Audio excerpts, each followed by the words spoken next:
Autoclaved aerated concrete या AAC block पर जो हमने आपने इस वीडियो में लैब टेस्ट करके दिखाया है, उसमें टेस्ट में सबसे पहले आपको इसको डेंसिटी टेस्ट करना होगा।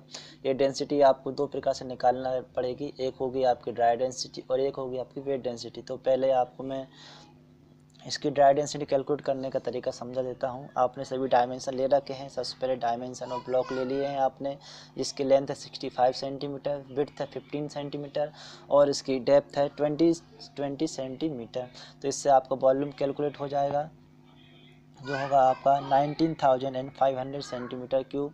एलबीडी से आप निकाल लीजिएगा।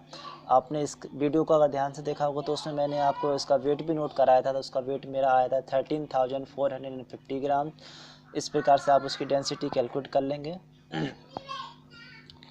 तो ये मेरी डेंसिटी आ जाएगी वेट अपन वॉल्यूम। वेट है मेरा 19,500 ग्राम और वॉल्यूम है 13,450 ग्राम। तो मैं जो इसकी ड्राई डेंसिटी है वो हो जाएगी 0.68 ग्राम पर सीसी या 680 केजी पर क्यूबिक मीटर। यहाँ पे एक नोटिस करने वाली बात यह है कि इसकी जो डेंसिटी आएगी वो आपकी वाटर की डेंसिटी से भी कम आएगी। ये इसलिए होता है क्योंकि आपका जो एसीसी ब्लॉक एएसी ब्लॉक होते हैं वो 80% तक एयरबॉट्स से फिल होते हैं, यानी कि इसमें 80% तक एयरबर्ड्स होते हैं, इसलिए इसकी डेंसिटी है वो पानी की डेंसिटी से भी कम होती है। और यही कारण है कि इसको आप लाइट वेट होने के कारण भी इसको आप ब्रिक्स के एक ऑप्शन के तौर पे यूज कर सकते हैं और इसका वेट काफ़ी लाइट होने के कारण ये यूज में आसानी से आ जाता है। चलिए इसका नेक्स्ट टेस्ट जो मैंने किया है उसके लिए बता देता हूँ। नेक्स्ट टेस्ट मैंने किया है कंप्रेसिव स्ट्रेंथ टेस्ट।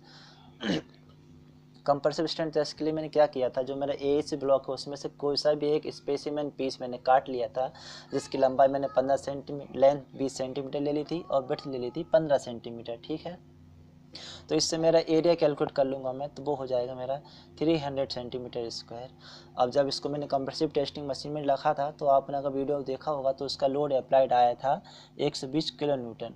तो अगर मैं इसको न्यूटन में कन्वर्ट करूँगा तो ये हो जाएगा मेरा 1,20,000 न्यूटन, या केजी में कन्वर्ट करूँगा तो ये हो जाएगा मेरा 12,000 केजी। ठीक है, तो कंप्रेसिव स्ट्रेंथ निकाल लूँगा मैं न्यूटन में, न्यूटन पर एम स्क्वायर, यानी कि मेरे 1,20,000 Newton divided by 30,000 mm square. तो मेरे ये आ जाएगा कंप्रेसिव स्ट्रेंथ 4 न्यूटन पर mm स्क्वायर। इसके लिए रिक्वायर्ड स्पेसिफिकेशन क्या है, आपके लिए रिक्वायर्ड स्ट्रेंथ है 3 न्यूटन पर एम स्क्वायर से अधिक आपको इसकी कंप्रेसिव स्ट्रेंथ चाहिए और डेंसिटी चाहिए आपको इसकी 0.45 ग्राम पर सीसी या 450 केजी पर क्यूबिक मीटर। चलिए ये दो टेस्ट आपने कर लिए हैं, इसकी रिक्वायर्ड लिमिट मैंने आपको बता दी है। अब इसके अगला टेस्ट होगा इसका, वो होगा वेट डेंसिटी। आपने जो कंक्रीट का एक अदर ब्लॉक काटा था कंक्रीट का, उस ब्लॉक को आपको क्या करना है 24 आवर्स के लिए पानी में रख देना है और उसके डायमेंशन नोट कर लेना है। एलबीडी नोट कर लिए, उससे मैं इसका वॉल्यूम कैलकुलेट कर लूँगा और इसको 24 घंटे के लिए पानी में रख दूँगा।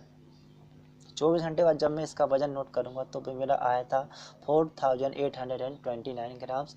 तो मेरा जो वेट है उसको मैं वॉल्यूम से डिवाइड कर दूँगा, तो मेरा वॉल्यूम है 6,000 सेंटीमीटर क्यूब। तो मेरा जो वेट डेंसिटी हो जाएगी वो हो जाएगी 0.804 ग्राम पर सीसी। ये नॉर्मली 800 के आसपास ये वैल्यू आती है। ठीक है, चलिए फ्रेंड्स, एएसी ब्लॉक्स पर एक छोटा सा वीडियो मैं आपके लिए लाया था। अगर ये वीडियो अच्छी लगी हो तो लाइक शेयर और सब्सक्राइब